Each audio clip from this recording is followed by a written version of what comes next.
Hi friends, welcome to Rahi சமையல். வாங்க, ராஹி சமையலில் இன்றைக்கி ஒரு சிம்பிள் அண்ட் ஈஸியான ஒரு டிஷ் பார்க்கலாம். முட்டை தொக்கு தான். முட்டை தொக்கு வந்து செய்கிறது ரொம்ப ரொம்ப ஈஸி. ஆனால் அதில் கொஞ்சம் டேஸ்ட்டு நல்லா வரதுக்காக நம்ம வந்து எப்படி செய்யலான்னு பார்க்கலாம் வாங்க. அதுக்கு கொஞ்சோண்டு நான் வந்து இரும்பு பேன் எடுத்துக்கிறேன். அந்த இரும்பு கடாயில் வந்து கொஞ்சோண்டு கடுகு ஆட் பண்ணிக்கிறேன், நல்லெண்ணெய் ஆட் பண்ணிக்கிறேன். நல்லெண்ணெயில் வந்து முட்டை தொக்கு செஞ்சு பாருங்கள், செம்மையாக இருக்கும். இந்த முட்டை தொக்கு வந்து சாப்பாடு கூடயும் வச்சு சாப்பிட்லாம். நம்ம வந்து சைட் டிஷ்ஷாக இட்லி எது வேணால், இட்லி, தோசை, சப்பாத்தி எல்லாத்துக்குமே வந்து வச்சு சாப்பிட்லாம். அந்த மாதிரி ஒரு சூப்பரான ஒரு சிம்பிள் அந்த ஒரு வித்தின் 10 மினிட்ஸில் நம்ம வந்து ரெடி பண்ணிடலாம். 10 to 15 மினிட்ஸ் கண்டிப்பாக ஆகும், ரெடி பண்ணிடலாம் நம்ம. இப்போ வந்து கொஞ்சோண்டு வெங்காயம், ஒரு 4 முட்டை அளவுக்கு நான் வந்து ஒரு 3 வெங்காயம் எடுத்திருக்கேன். அந்த 3 வெங்காயமும் நல்லா ஒரு கடுகு உளுத்தம்பருப்பு போட்டு வெங்காயம் கருவேப்பிலை போட்டு நல்லா வந்து தாளிச்சிக்கலாம். கருவேப்பிலை முதல்லையே போட்டு தாளிக்கக்கூடாது. ஃபஸ்ட்டு வந்து கடுகு போட்டுட்டு வெங்காயம் போட்டுட்ட பிறகு நம்ம வந்து கருவேப்பிலை போடணும். கருவேப்பிலை போடும்போது அந்த கலர் மாறாமல் அந்த கருவேப்பிலை வந்து நல்லாயிருக்கும், சாப்பிட்றதுக்கும் நல்லாயிருக்கும். ஒதுக்கி வைக்காமல் நம்ம மென்று சாப்பிட்லாம்.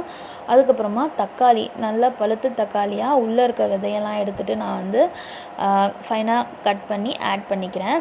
அப்புறமா கொஞ்சோண்டு மிளகாத்தூள், தனியாத்தூள், மஞ்சத்தூள், அப்புறம் சீரகத்தூள், இது 4மே ஆட் பண்ணிக்கோங்க. கொஞ்சோண்டு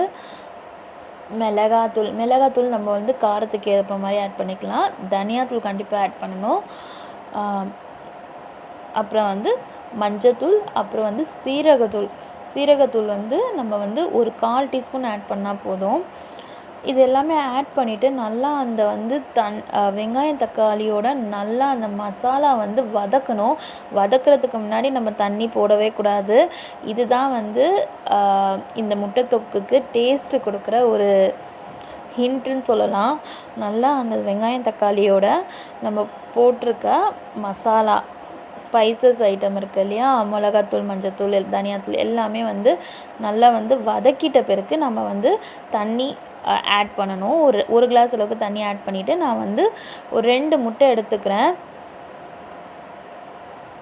நல்லா வந்து 2 இல்லைன்னா நீங்கள் 4 முட்டை கூட எடுத்துக்கலாம்.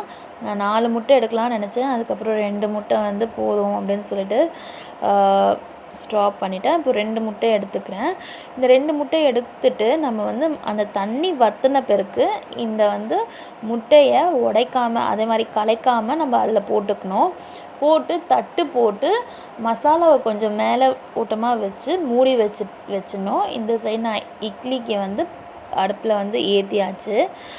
அப்புறம் வந்து அந்த திரும்ப ஒரு 2 நிமிஷம், ஒரு 5 நிமிஷம் கழித்து நம்ம வந்து அந்த முட்டை தொக்கு வந்து ஓப்பன் பண்ணி பார்க்கலாம். ஓப்பன் பண்ணி பார்த்தா நம்மளுக்கு அந்த முட்டை வந்து ஃபுல்லாக வெந்திருக்கும், அந்த எண்ணெய் பிரிஞ்சு வந்திருக்கும். ஆனால் உள்ளே இருக்க கருவு மட்டும் வெந்திருக்காது. அது வந்து திருப்பி விட்டுட்டு திரும்ப அந்த மசாலாவை வந்து நம்ம கொஞ்சமாக லைட்டாக ஆட் பண்ணிவிட்டு திரும்ப வந்து சிம்மில் வச்சு மூடி வச்சுருங்க. இது எல்லாமே முட்டை போட்ட பிறகு நம்ம சிம்மில் தான் வைக்கணும். இந்த மாதிரி சிம்மில் வச்சு பாருங்கள். அதுவும் இரும்பு கடாயில் செய்யும் போது நம்மளுக்கு வந்து ஹெல்த் பெனிஃபிட்டும் ஜாஸ்தி தான். Simple and easy dish. கண்டிப்பாக இந்த மாதிரி சிம்மில் வச்சு கொஞ்சம் கொஞ்சமாக திருப்பி போட்டு மசாலாவை வந்து அந்த முட்டையில் வந்து நல்லா மிக்ஸ் ஆகிற மாதிரி ட்ரை பண்ணி பாருங்கள். இப்போ நல்லா எண்ணெய் பிரிஞ்சு வந்துடுச்சு. ஒரு 5 மினிட்ஸ்க்கு அப்புறம் முட்டையும் நல்லாவே வெந்துருச்சு. இவ்வளோ தான், நல்லா சாஃப்டாக வெந்துருச்சு. இப்போ நல்லா எண்ணெயும் பிரிஞ்சு வந்துடுச்சு. அவ்வளோதான். ஓகே ஃப்ரெண்ட்ஸ், பாருங்கள். நம்ம வந்து இன்றைக்கி எங்கள் வீட்டில் வந்து மார்னிங் டிஃபனுக்கு வந்து முட்டை தொக்கும் சாம்பாரும் இட்லி தான் செஞ்சேன். இப்போ வந்து முட்டை தொக்கு சூப்பராக ரெடி ஆகிடுச்சு. இது சாப்பாடு கூடயும் நம்ம வந்து வச்சு சாப்பிட்லாம். சைட் இட்லி, பூரி, சப்பாத்தி இது எல்லாத்து கூடயுமே நம்ம வச்சு சாப்பிட்லாம். கண்டிப்பாக ட்ரை பண்ணி பாருங்கள்.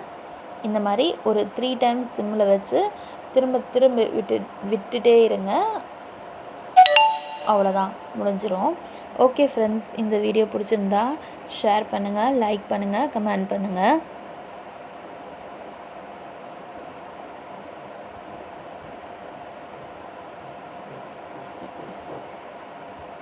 மறக்காமல் ராஹி சமையலுக்கு சப்ஸ்கிரைப் பண்ணுங்கள்.